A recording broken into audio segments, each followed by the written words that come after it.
Bismillahirrahmanirrahim. Alhamdulillahilladzi allamani bi ulumil ulama'il muwahhidin wal muhaqqiqin wa arsyadani ila tariqim mustaqim. Wassalatu wassalamu ala sayyidil wujud wal arwah nabiyyina Muhammadin sallallahu alaihi wasallam alladzi jaa'a bisyari'ah wat tariqah wal haqiqah wal ma'rifah wa ala alihi wa sahbihi ajma'in, amma ba'du. Subhanaka la ilma lana illa ma 'allamtana innaka antal alimul hakim. La haula wa la quwwata illa billahil aliyyil azim. Malam ini kita akan membahas kitab Tanbihul Mukhtarin karya Syekh Abdul Wahhab Asy-Sya'rani. Pembahasan malam ini yaitu terkait keteladanan para sufi yang sholihin, yaitu mereka berusaha semaksimal mungkin untuk selalu mengingat Allah supaya hatinya tidak ghaflah, dan juga senantiasa membaca sholawat pada baginda Nabi besar Muhammad sallallahu alaihi wasallam setiap mereka duduk kapanpun dan di mana berada, ya.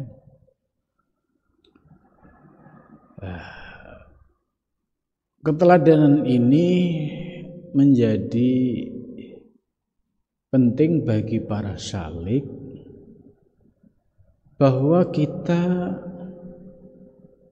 disuruh untuk melihat, bercermin kepada masyayikh-masyayikh yang masyhur, yang tertib di dalam praktek syariat hakikat tarikatnya, sehingga dengan cermin akhlak mereka ini supaya kita memiliki semangat untuk meneladani para sufi yang sholihin.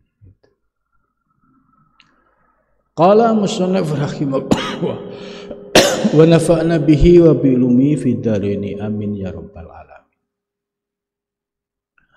Wa min akhlaqihim, dan itu termasuk akhlaknya para sufi yang sholihin.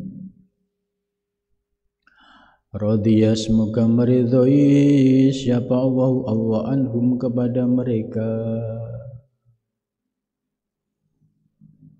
Apa akhlak mereka?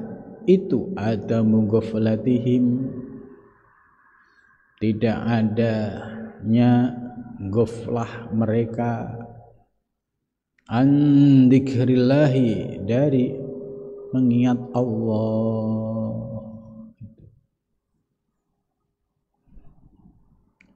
Wa anis sholati, dan dari membaca sholawat ala Rasulillahi, atas baginda Rasulullah sallallahu alaihi wasallam, fi kulli majlisin, pada tiap majlis, ya.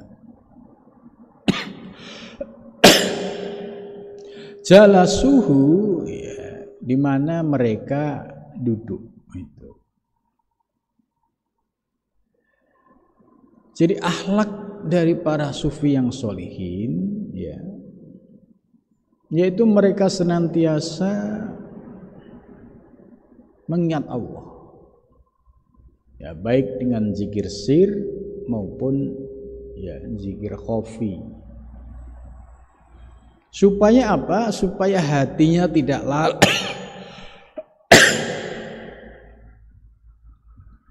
Dan selain itu, mereka selalu tidak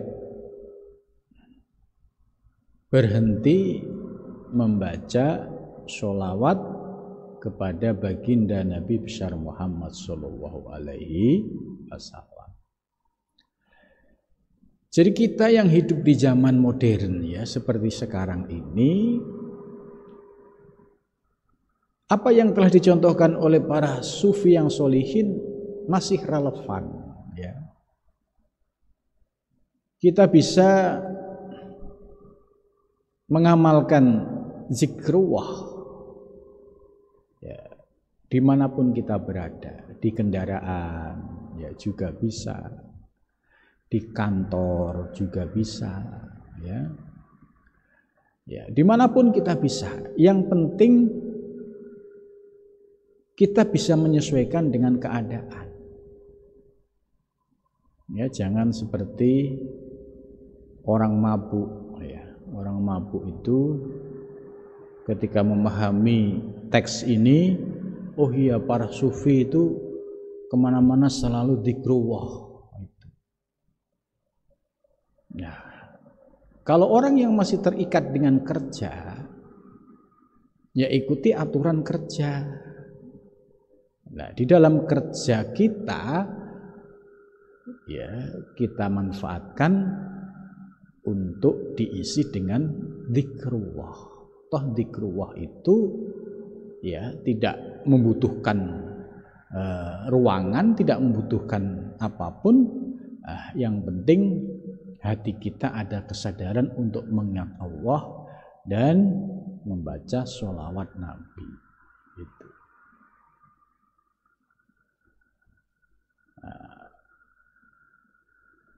Yang dikhawatirkan jika salah memahami ya, posisinya masih pegawai ya, terus ke kantor pakai pakaian serba putih, kemudian pakai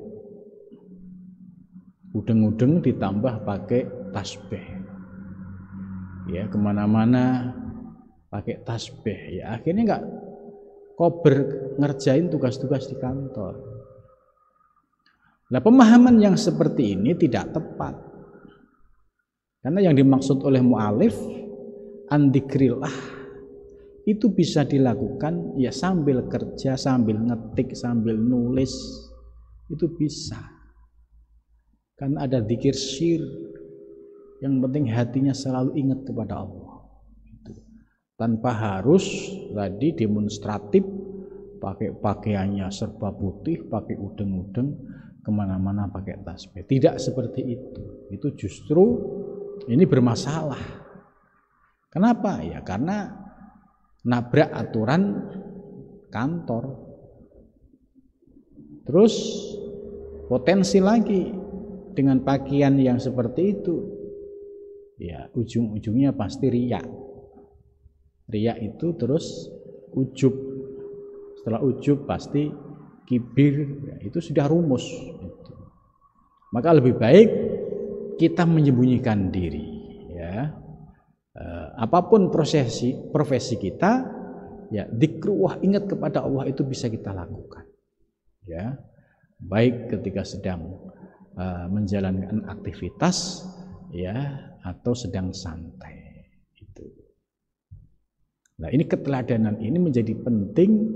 Ya, untuk generasi para salik, ya, para pencari jalan spiritual untuk bisa mengamalkan dalam situasi yang kita sesuaikan dengan keadaan kita. Ya. Amalan karena mengamalkan. Jadi apa yang dilakukan oleh para sufi, ya berusaha untuk ingat kepada Allah supaya hatinya tidak lalai dan membaca sholawat, ini dasarnya apa? Amalan, yaitu karena mengamalkan biqaulihi sallallahu alaihi wasallam, yaitu dengan dawuh ya sabda Nabi Muhammad sallallahu alaihi wasallam. Ya, isi dawuhnya, la yajlisu qaumun majlisan lam yadhkurullah fihi wa lam yusallu ala nabiyihim Muhammadin sallallahu alaihi wasallam illa kana alaihim tirrotan. la yajlisu,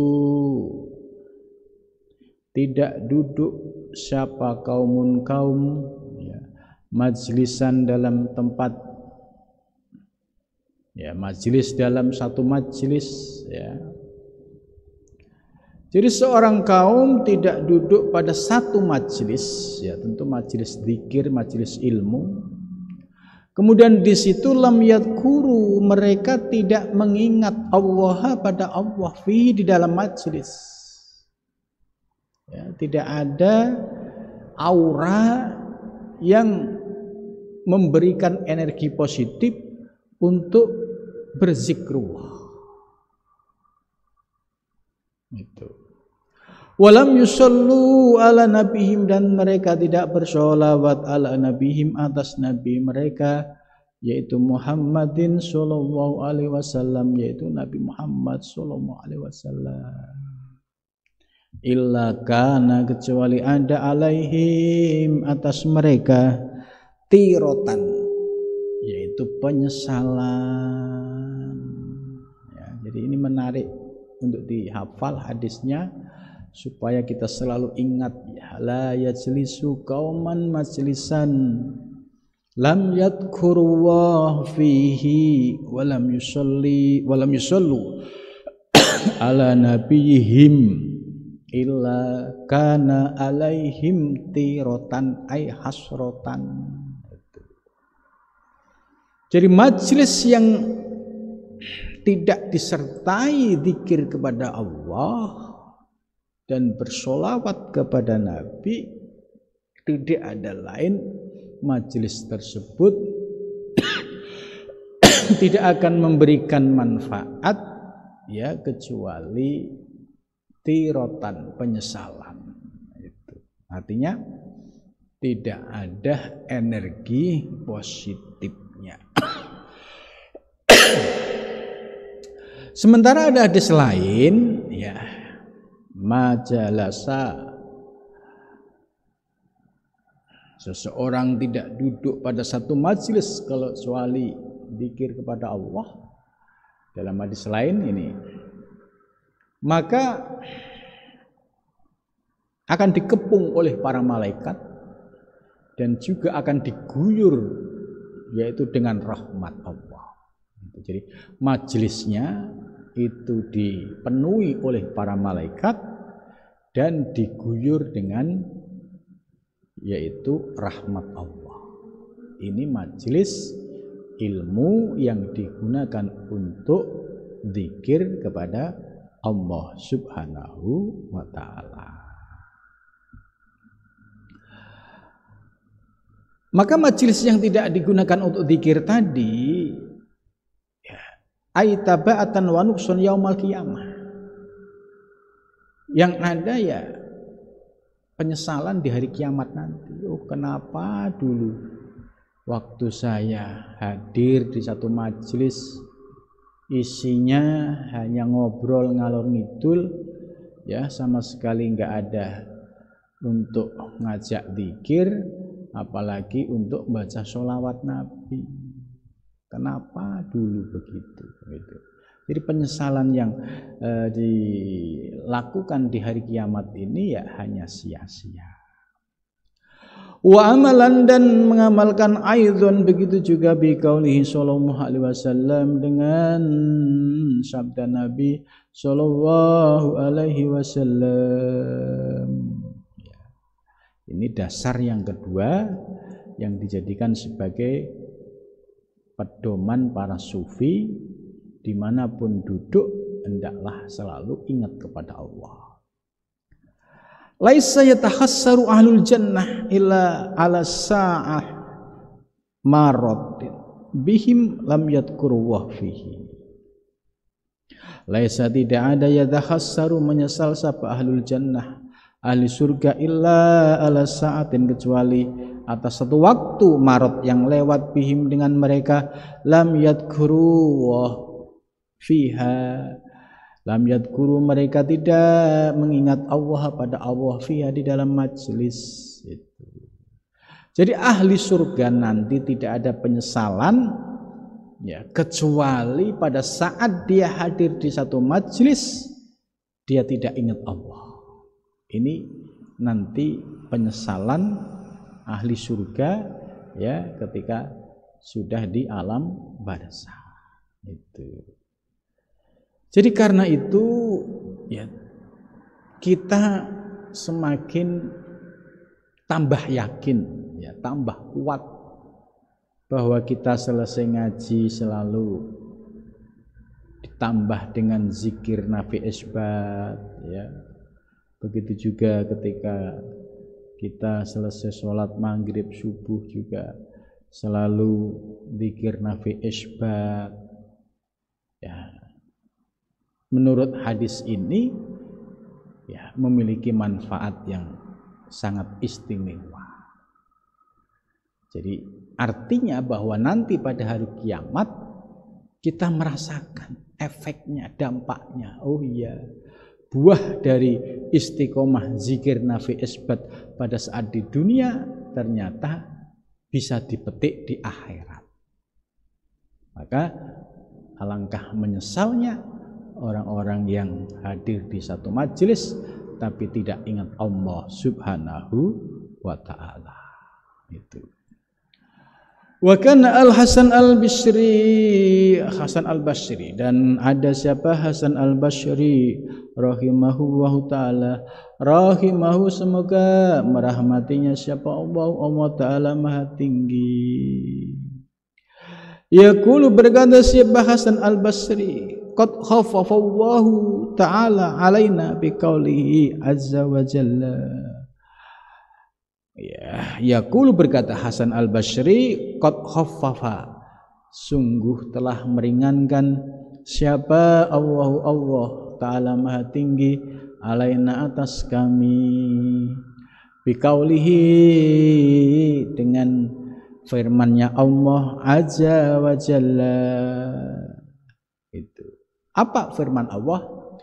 Fadkuruni adkurkum, fadkuruni maka berzikirlah kalian ya, maka mengingatlah kalian ni kepadaku ya, maksudnya Allah. Adkurkum, niscaya aku ingat kalian.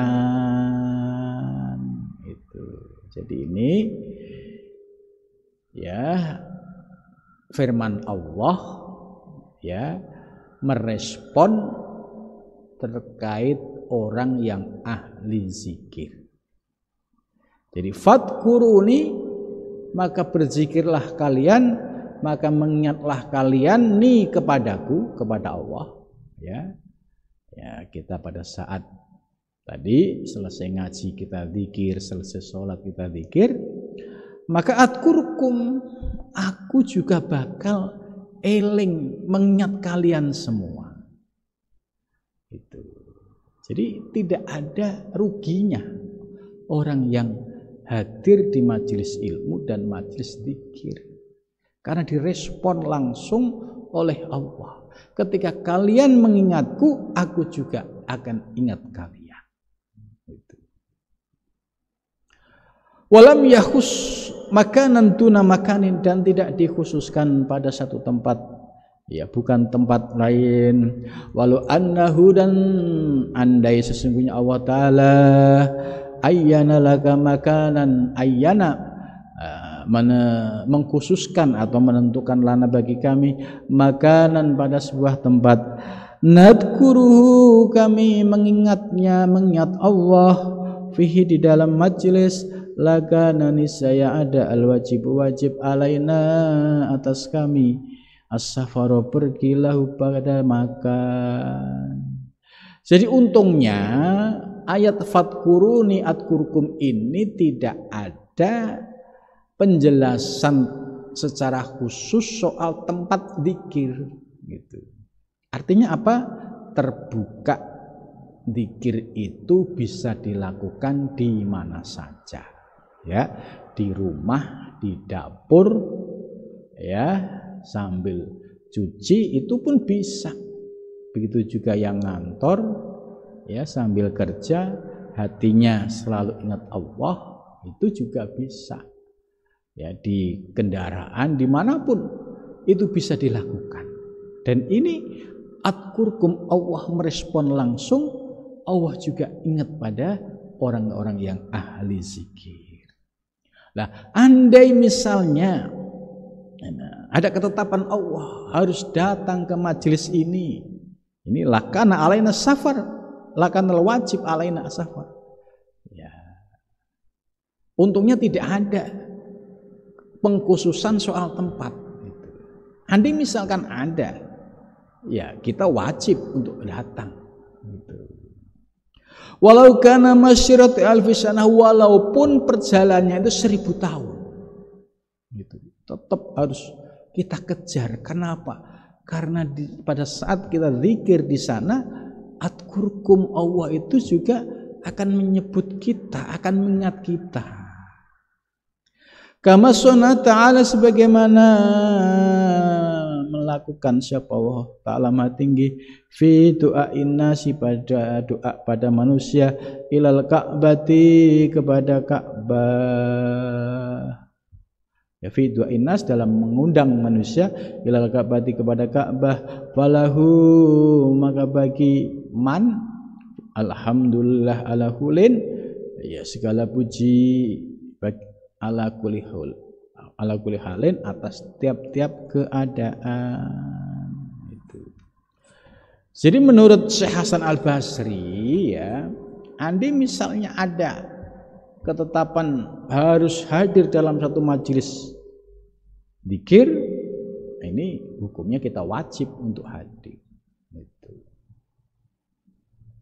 Nah, wa kana Al-Fudail bin Iyad, dan ada siapa Fudail bin Iyad, ya, ini juga seorang sufi yang masyhur, rahimahu ta'ala, yaqulu, berkata siapa Fudail bin Iyad, idza dzakartum, apabila kamu mengingat al-khalqa, makhluk, fi majlisikum, dalam majlismu, fadhkurullah. Gitu.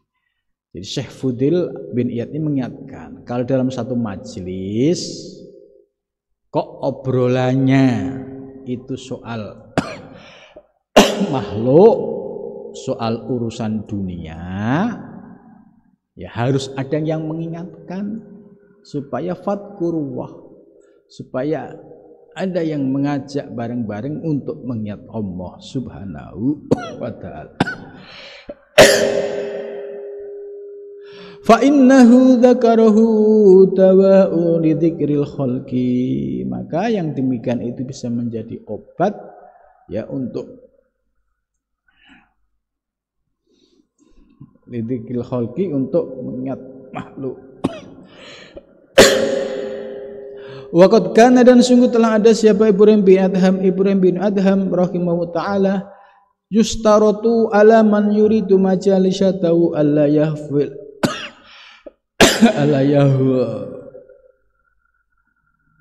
ala yahfila an dzikrillah. Jadi ini Ibrahim ibn Adham, ya, itu memberikan syarat kepada orang yang ingin ke majelisnya. Syaratnya hanya satu, tidak boleh hatinya lupa mengingat Allah. Artinya hatinya selalu ingat Allah Subhanahu wa ta'ala. Ya. Wa kana, dan ada siapa atau as-Salma rahimahu ta'ala, yaqulu, berkata siapa atau as-Salma, la yang bangil, tidaklah pantas laiman bagi orang dolam yang dolim nafsahu, pada dirinya, ayat kurallah, hendak berzikir Allah kepada Allah Ta'ala Maha Tinggi. Jadi tidak patut bagi orang yang dolim terhadap dirinya untuk mengingat Allah Ta'ala,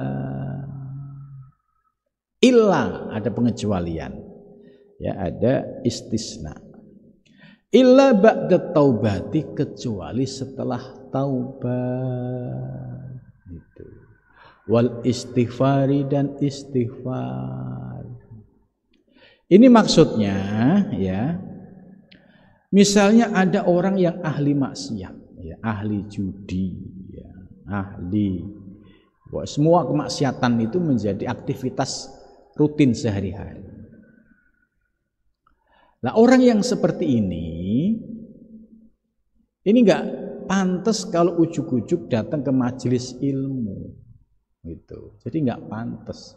Wong dia sudah jelas setiap hari itu nongkrong di tempat-tempat yang menjadi tempat maksiat, ya minum, ya judi, ya melakukan semua kemaksiatan. Terus tiba-tiba datang ke majelis.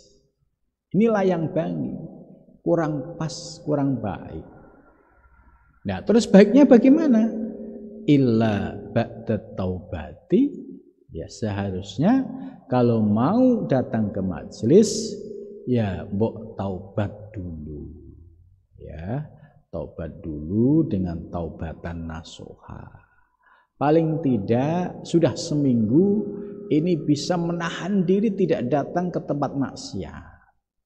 Sudah ikrar di dalam batinnya bahwa saya akan meninggalkan semua kemaksiatan yang saya lakukan. Terus berjuang keras. Karena setan pasti nggak suka.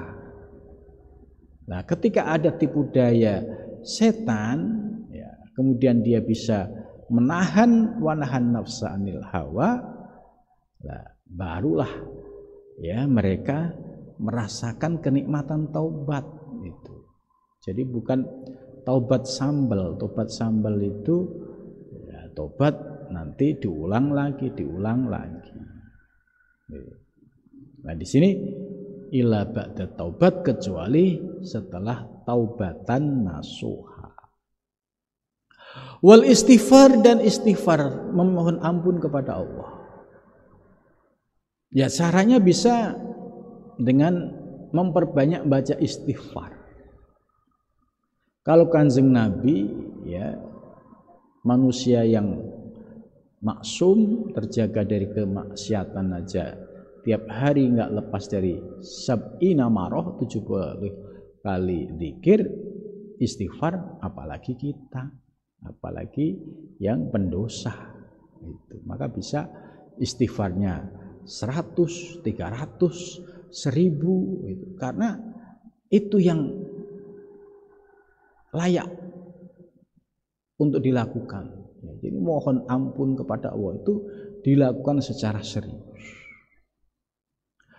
Fa inna Allaha, maka sesungguhnya Allah Ta'ala maha tinggi, yal'anu melaknat ad-dhalim, orang yang dolim, idza dzakarahu ma dama musyiran ala dzulmi. Jadi Allah itu melaknat, tidak suka terhadap orang yang dolim, ya, kemudian apabila dia diingatkan, ya, terus dia kembali lagi ke tempat kedoliman lagi. Itu Allah nggak suka dengan model tobat yang seperti ini. Qultu, aku berkata, wa huwa yu'addu madzhaba ilahi laqaum min at-taubah kullama aradu ayadkuru rabbahum. Wa huwa, dan bermula dia yu'ayyidu, itu menguatkan madzhaba ilaihi laqaum min at-taubah, apa yang selama ini menjadi persepsi publik gitu. Oh, dia kemarin itu ya ahli maksiat, ahli judi, ahli minum. Kok langsung besok ke masjid nongkrong gitu. Kan orang pasti bertanda tanya, aneh ini orang.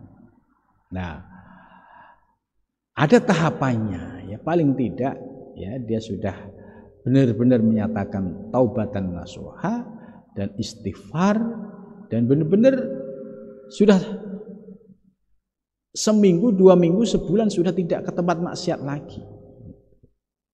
Nah, baru kalau dia datang ke masjid tidak menimbulkan fitnah, oh iya dia sudah tobat kok, ya seminggu ini sudah enggak ke tempat sana, atau sudah sebulan dia tidak ke tempat maksiat lagi. Nah, ini baru pantas gitu. Ulama aradu ayat guru rabbahum ikhtiyatun li funusihim, karena ini sebagai langkah ikhtiyat, ya, sebab ya godaan orang bertaubat itu juga cukup lembut, cukup halus gitu. Wa kana Dawud At-Ta'i, dan ada siapa Dawud At-Ta'i rahimahullah ta'ala, yaqulu berkata Dawud At-Ta'i, kullu nafsin, maka setiap jiwa, tahruju yang keluar apa nafas, minat dunya, dari dunia, wa ya bermula nafas, at-sanatun itu haus, illa nafsad dzakirin, kecuali jiwanya orang-orang zikir. Ya, ini menurut Dawud At-Ta'i, ya, beliau berkata, ya, setiap jiwa yang keluar dari dunia itu rasanya itu haus. Itu. Illa, ada pengecualian, nafsad dzakirin, yaitu orang-orang yang ahli zikir. Apalagi kalau detik-detik mengalami sakaratul maut, ya itu pasti ya mengalami suatu kondisi yang mencekam itu ya. Tapi bagi orang yang ahli zikir, ya lidahnya sudah terbiasa zikir, hatinya sudah refleks zikir, ya tidak akan terasa haus. Wa kana Wahib bin Daud bin Ward yaqulu berkata, aulan nasi, manusia yang paling utama billahi, dengan Allah, man iftatakal majlis bidzikrillah qablan nas. Jadi manusia yang paling utama di hadapan Allah yaitu orang yang membuka majlis dengan menyebut nama Allah sebelum yang lain. Waqad Sabit Al-Banani rahimahullah ta'ala yaqulu berkata, inni la'arafu mata yadhkuruni Allah, ini sesungguhnya aku la'arafu, aku sungguh mengetahui, mata yadhkuruni, kapan mengingatku siapa Allah ta'ala maha tinggi. Faqala lahu wa kaifa dzalik, bagaimana seperti itu? Qala idza dzakartuhu, ketika aku mengingat Allah, dzakaroni, maka Allah mengingatku.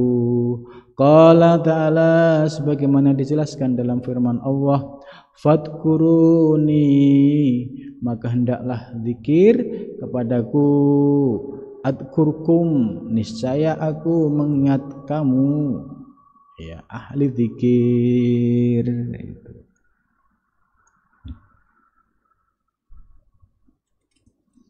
Nah, kemudian selanjutnya, wa kana Yahya bin Mu'ad radhiyallahu anhu yaqulu, berkata siapa Yahya bin Mu'ad, hadisul khuluba bi dzikrillah fa inna syari'atul ghaflah anhu ta'ala.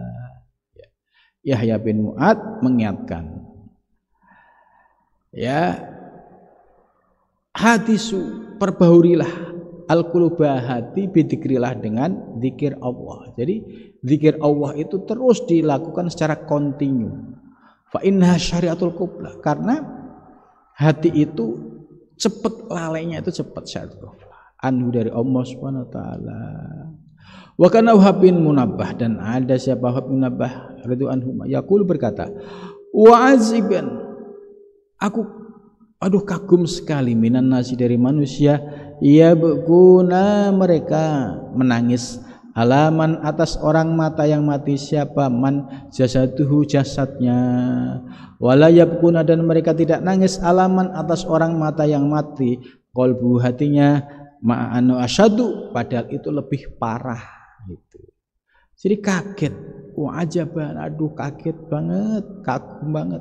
Ada orang, ya, mereka nangis kalau ada orang yang meninggal secara jasmani, tapi dia tidak pernah nangis ketika ada orang yang hatinya mati, padahal ini lebih parah, ya.